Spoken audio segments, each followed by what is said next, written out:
বা আয়নীকরণ বিভব, এটা বলতে আমরা কি বুঝি? লাস্ট ক্লাসে আমরা এটা পড়ছিলাম যে পরমাণুর আকারে যে যেখানে যেখানে আকর্ষণ বেশি ওই জায়গাতে কি ছিল, আমাদের আকার ছোট ছিল। আকর্ষণ পর্যন্ত সেম।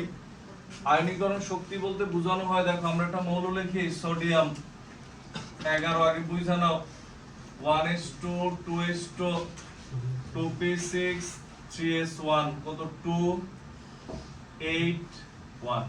আমরা ক্লাস 8 এরকম করছি যে মৌলসমূহ স্থিতিশীল হওয়ার জন্য কেউ কেউ ইলেকট্রন ত্যাগ করে, কেউ কেউ কি করে ইলেকট্রন গ্রহণ করে। বিশেষ করে ধাতুসমূহ ইলেকট্রন ত্যাগ করে। কেন? যেমন এই যে সোডিয়ামের ইলেকট্রন বিন্যাসে ধরো সোডিয়াম হচ্ছে 281, এই একটা ইলেকট্রন সে ত্যাগ করতে চায়। ত্যাগ করলে সে কি রকম কাঠামো হয় দেখো তো, এরকম হয় না? 28 নিষ্ক্রিয় গ্যাসের কাঠামো লাভ করে। মানে এই অবস্থায় যথেষ্ট পরিমাণ কি থাকে? স্থিতিশীল থাকে। তো ইলেকট্রন কি চাইলেই সে ত্যাগ করতে পারে? দেখো এই আমরা যদি এভাবে কক্ষপথ দিয়ে যদি লিখি, দেখো শেষ কক্ষপথে একটা ইলেকট্রন, এই হচ্ছে 8টা, এই হচ্ছে এই দেখো 2 8 1 2 8 1। এখন এই ইলেকট্রনগুলো হচ্ছে নিউক্লিয়াসের সাথে কি আকর্ষণে বিদ্যমান? কারণ নিউক্লিয়াস হচ্ছে ধনাত্মক, ইলেকট্রনগুলো কি ঋণাত্মক। এরা হচ্ছে এদেরকে কি করে? আকর্ষণ করে সবাইরে। এখন এই শেষ কক্ষপথে ইলেকট্রন কয়টা? একটা। তুলনামূলকভাবে এর উপর আকর্ষণ কি আছে? কম আছে। আমরা গতদিন পড়ছিলাম না যে শেষ কক্ষপথে ইলেকট্রন কম হলে আকর্ষণ কি হয়? কম। মানে প্রত্যেকটা টপিকসে কিন্তু আকর্ষণের উপর ভিত্তি করে। আকর্ষণ কম, বাট আকর্ষণ কম হলেও আছে। এখন যদি আমরা চাই ইলেকট্রনটা কিন্তু চলে যাক, তাহলে এই আকর্ষণটা কি আগে ভাঙা লাগবে। যাতে আকর্ষণটা না থাকে, এই বিশ্বাস ভাঙা দিলে চলে যাবে। হ্যাঁ, তো এখন এই বিশ্বাস বা আকর্ষণ ভাঙবা কেমনে? তুমি বাইরে থেকে তাপ দেয়া লাগবে। বাইরে থেকে তাপ প্রয়োগ করে এই ইলেকট্রন যদি সরায় ফেলি আমরা, ইলেকট্রন এটা কমে যায়, তখন কি হয়? দেখো এই সোডিয়াম একটা ইলেকট্রন ত্যাগ করছে। ত্যাগ করলে এখানে কি হয়ে গেছে? Na+। এটা মানে কি একটা ইলেকট্রন কম আছে না? তো ইলেকট্রন এমনি সরে গেছে, আমাদের বাইরে থেকে তাপ দেয়া লাগছে। তো এই যেই পরিমাণ তাপ দেয়া লাগে ওই তাপটা কি বলা হয়? কি আয়নীকরণ শক্তি। বুঝছি আমরা? মানে হচ্ছে ইভেন আরো অনেকগুলো কথা আছে এখানে। দেখো যে আয়নীকরণ শক্তি সোডিয়াম থেকে এটা সরাতে, মনে করো কারো কারো ক্ষেত্রে একটা সরাইছো, কারো কারো ক্ষেত্রে দুইটা সরাতে চাইতেছো। কারণ প্রথম ইলেকট্রনের যে শক্তি ওটাকে বলা হয় প্রথম আয়নীকরণ শক্তি। দ্বিতীয় ইলেকট্রন সরাতে যে শক্তি লাগে ওইটাকে আমরা কি বলি? দ্বিতীয় আয়নীকরণ শক্তি। ধরো এই প্রথমটা সরাইছো, এখানে কি তাপ উৎপন্ন হয়েছে না আমাদের এক্সট্রা দেয়া লাগছে? আমাদের খরচ হয়েছে, খরচ হয়েছে। তো তখন হচ্ছে প্লাস দেওয়া হয়। প্লাস মানে তাপ হারি, মানে তাপ হ্রাস পেয়েছে আমাদের কাছ থেকে। তাপ উৎপাদী আর হারি বলতে বোঝানো হয় এই রুমের মধ্যে আমরা একটা বিক্রিয়া ঘটাইলাম, বিক্রিয়া ঘটানোর পর যদি দেখি রুমের তাপমাত্রা বৃদ্ধি পেয়েছে, গরম লাগতেছে, তার মানে এটা তাপ উৎপাদী, বিক্রিয়া থেকে তাপ উৎপন্ন হয়েছে। আর যদি বিক্রিয়া করার পর মনে করে দেখা গেছে যে আমাদের সোয়েটার কম্বল ইত্যাদির প্রয়োজন অনুভব করতেছি আমরা, তার মানে পরিবেশ থেকে তাপ চলে গেছে, মানে তখন এটা কি? তাপ হারি। বুঝছি আমরা? তো এখন এই প্লাস থাকা মানে হচ্ছে তাপ হারি। আমরা তাপ দিতেছি 494 কিলোজুল পার মোল। তোমার হচ্ছে এই মান, এটা এক্সাক্ট মান এটাই, বাট তুমি না জানলেও চলবে। দেখো তো সোডিয়াম এইখান থেকে ইলেকট্রন ত্যাগ করে, এখন ইলেকট্রন ত্যাগ করবে কখন? গ্যাসীয় অবস্থায়। বলতে পারো কেন স্যার কঠিন অবস্থায়, তরল অবস্থা হইলে আমরা একুরেট মান পাবো না? কেন? কঠিন অবস্থায় যখন মনে করি দুটো সোডিয়ামের পরমাণু কঠিন অবস্থায় ধরা কাছাকাছি, এটা থেকে সরাতে গেলে এদের মধ্যেও তো একটা আকর্ষণ আছে। এই আকর্ষণের জন্য একদম এক্সাক্ট মানটা পাবো না, এটার জন্য কি হবে? কিছুটা কম বেশি হয়ে যাবে। এই কারণে আগে গ্যাসীয় অবস্থায় মানে কি এরা পরস্পর থেকে অনেক দূরে। গ্যাসীয় অবস্থায় কণাসমূহ কি দূরে থাকে না? তো অনেক দূরে থাকলে তখন এই কণাটা মনে করো তখন এর থেকে ইলেকট্রন সরালে শুধু এর নিউক্লিয়াসের সাথে ইলেকট্রনের আকর্ষণটা পাওয়া যাবে, এটার সাথে যে আকর্ষণ এটা থাকবে না। এই কারণে দেখবা যে কাউরে রিমান্ডে নিলে এরা আলাদা অন্ধকার সেলে একলারে নিয়ে পিটে। কারণ কি? তাহলে অনেক গোপন তথ্য বের হবে। আর সবাই সামনে নিয়ে রিমান্ডে নিলে অনেক কিছু বের হবে না, অনেক সময় মায়া লাগিয়ে দিতে পারে। হ্যাঁ, যে মারবে তার আত্মীয় স্বজনের কান্নাকাটি দেখে মায়া লাগতে পারে। তো এইখানেও যদি পাশাপাশি অনেকজন থাকে, তাপ দিলে ওই মায়ার কারণে কিছু পরিমাণ তাপীয় শোষণ করতে পারে। যাতে শোষণ করতে না পারে এখন এর দূরে নিয়ে একলা করে নেওয়া হয়েছে। একলা করার ওয়ে কি গ্যাসীয় অবস্থায় নেওয়া।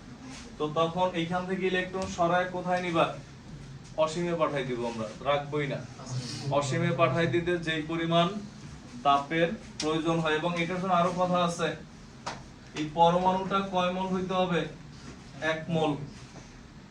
1 মোল থেকে কয় মোল ইলেকট্রন বের হবে? 1 মোল। বের হয়ে কি হবে? 1 মোল কিসে পরিণত হবে? ধনাত্মক আধানে। 1 মোলে কতগুলো ইলেকট্রন থাকে তোমরা তো জানো, 6.023 × 10⁻²6।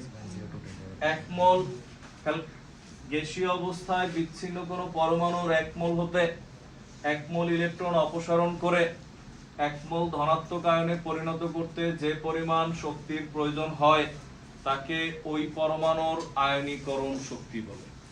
ক্লিয়ার? তো আগে হচ্ছে হেডলাইনের নিচে তুমি এই জিনিসটা উঠাও, এই গোলটা লাগবে না।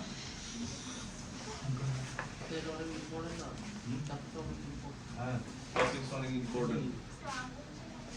হ্যাঁ, আগুন থেকে দিব, আগে লেখো। আগে তো দিবাই।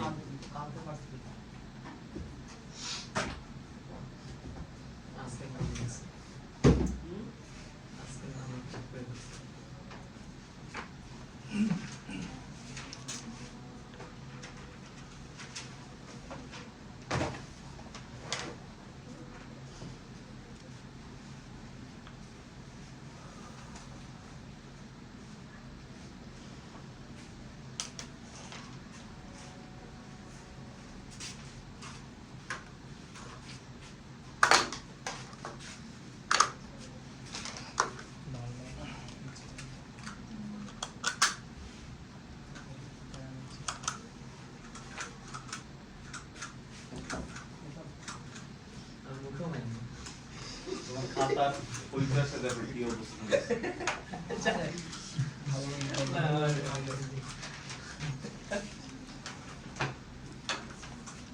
উঠানো হচ্ছে?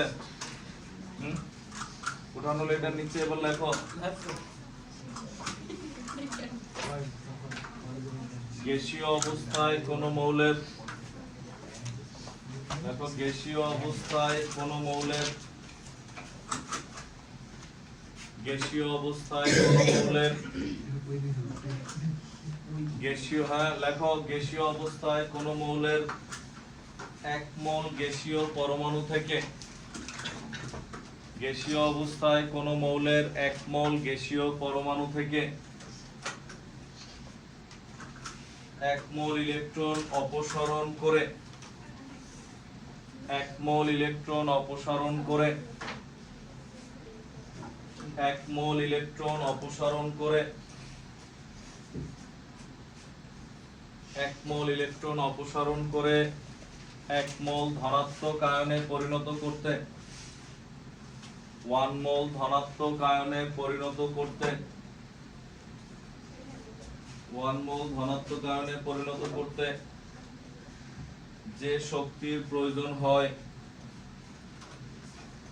যে শক্তির প্রয়োজন হয় তাকে ওই মৌলের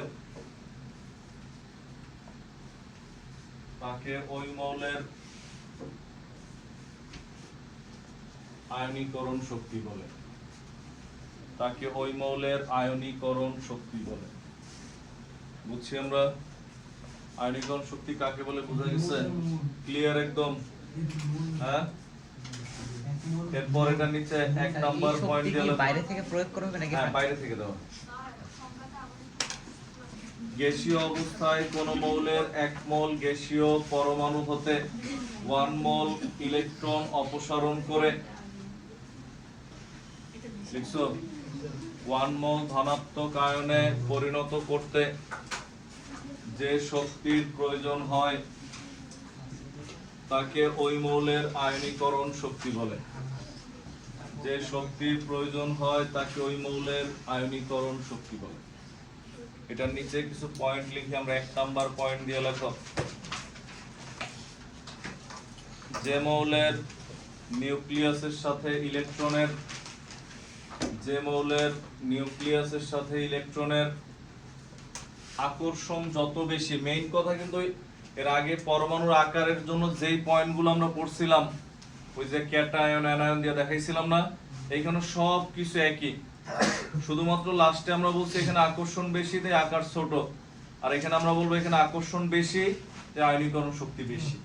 কারণ আকর্ষণ যদি বেশি থাকে তখন ইলেকট্রন সরাতে শক্তি কি লাগবে, বেশি লাগবে। বুঝছি আমরা সকল ব্যাখ্যা কিন্তু আগের মতো, ওগুলো কিন্তু আমরা লিখবো না।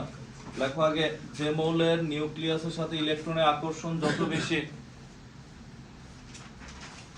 আকর্ষণ যত বেশি তার আয়নীকরণ শক্তির মান তত বেশি। আর আকার হলে বলতাম তার আকার তত ছোট। বুঝছেন না? তার আয়নীকরণ শক্তির মান তত বেশি। যে মৌলের নিউক্লিয়াসের সাথে ইলেকট্রনের আকর্ষণ যত বেশি তার আয়নীকরণ শক্তির মান তত বেশি। তার আয়নীকরণ শক্তির মান তত বেশি। লিখছো? 2 নম্বর পয়েন্ট দিয়ে লেখো, আয়নীকরণ শক্তি, আয়নীকরণ শক্তি একটি তাপ হারী প্রক্রিয়া। আয়নীকরণ শক্তি একটি তাপহারী প্রক্রিয়া।